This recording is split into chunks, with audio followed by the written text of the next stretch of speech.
So hello everyone. आज मैं इस वीडियो में आपको IBPS एग्ज़ाम के बारे में बताना चाहती हूँ। ये एक बैंकिंग एग्ज़ाम है, ठीक है। IBPS की फुल फॉर्म है institute of banking personal selection, ठीक है।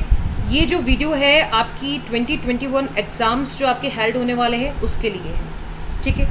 सो यहाँ पर I am going to discuss about IBPS clerical examination. PO के बारे में ये वीडियो नहीं है, this is about the clerical exams, okay.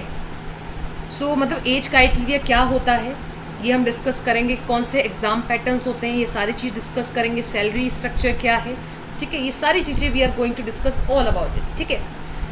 सो भाई एज क्राइटेरिया क्या है for 2021 IBPS clerical exams.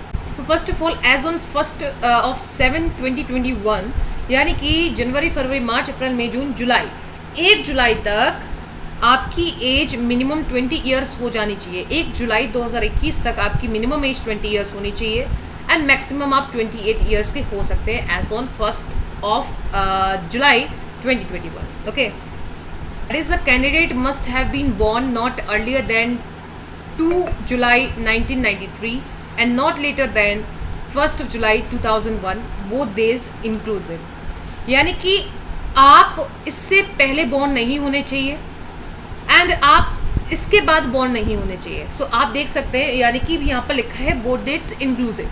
What is meant by word inclusive? इसका मतलब ये है कि भैया 2 जुलाई 1993 को, अगर 2 जुलाई 1993 को आप बॉर्न हुए हैं तो आप इस एग्ज़ाम में बैठ सकते हैं, ठीक है। अगर आप इसके बाद बॉर्न हुए हैं तब आप नहीं बैठ सकते, ठीक है। अच्छा, जिसका बर्थ डेट 1 जुलाई 2001 को आता है वो बैठ सकता है इस एग्ज़ाम्स के लिए, ठीक है, okay.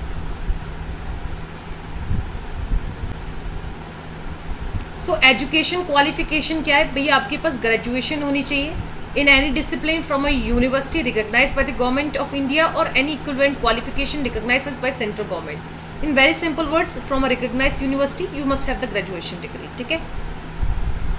So age limit minimum 20 हो गई आपकी, यस और नो? मैक्सिमम 28, और भाई आपका ग्रेजुएशन हो जाना चाहिए। और जो फाइनल रिजल्ट है वो आपका 1 अगस्त 2021 तक डिक्लेयर हो जाना चाहिए। 1 अगस्त 2021 तक आपका रिजल्ट आ जाना चाहिए, ठीक है। सो 1 अगस्त 2021 लास्ट डेट है टू रजिस्टर, ठीक है। अभी जो नोटिफिकेशन है उसके हिसाब से यही है। Proper documents from the board university to be submitted at the time of joining. यानी कि ये कह रहा है कि भाई 1 अगस्त 2021 तक, ठीक है, आप फॉर्म भर रहे हैं तो आपका रिजल्ट इस डेट तक डिक्लेयर हो जाना चाहिए। एंड जो आपकी कॉपी है, ठीक है, इस एग्ज़ाम की, वो आप सबमिट कर सकते हैं eight the time of joining, यानी कि आपका जब सिलेक्शन हो जाता है, ठीक। सो अगर मैं एग्ज़ाम पैटर्न की यहाँ पर बात करूँ, एग्ज़ाम्स 2 होते हैं यहाँ पर, ठीक है। एक प्रीलिम्स एग्ज़ाम होता है, second is the mains examination. So prelims examination में आपके 3 पेपर्स कवर्ड हैं, English language, numerical ability and reasoning ability. English language and numerical ability को आप मैथ्स बोल सकते हैं एंड एक आपका रीजनिंग है। इंग्लिश लैंग्वेज में आपके 30 क्वेश्चंस आएंगे for 30 marks, you will be allotted 20 minutes.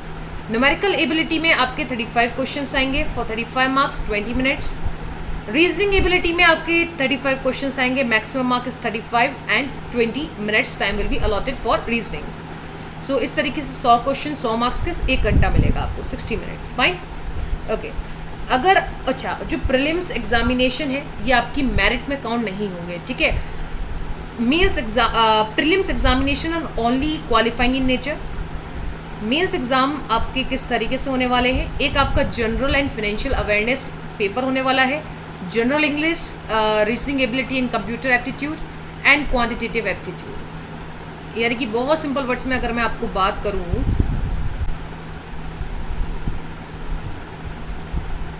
बहुत सिंपल वर्ड्स में अगर बात करूं, जनरल एंड फाइनेंशियल अवेयरनेस का मतलब क्या है?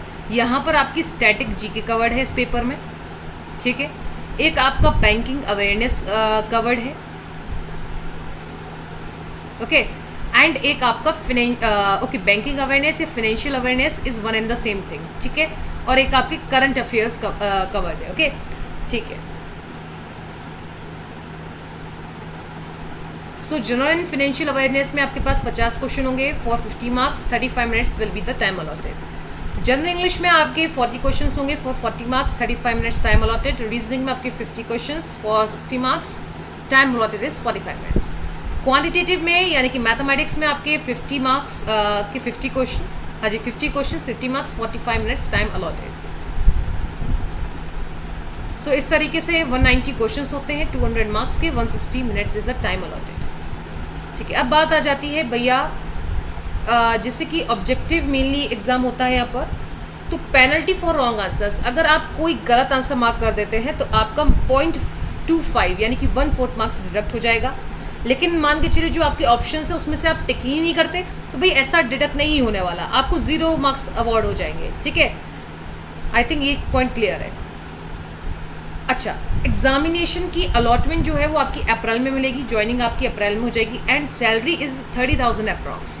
ठीक है, 30,000 अप्रॉक्स सैलरी होती है।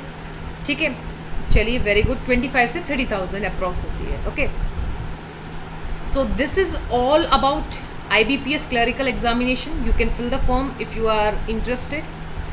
ठीक, so thank you so much everyone. This was the thing I want to tell you.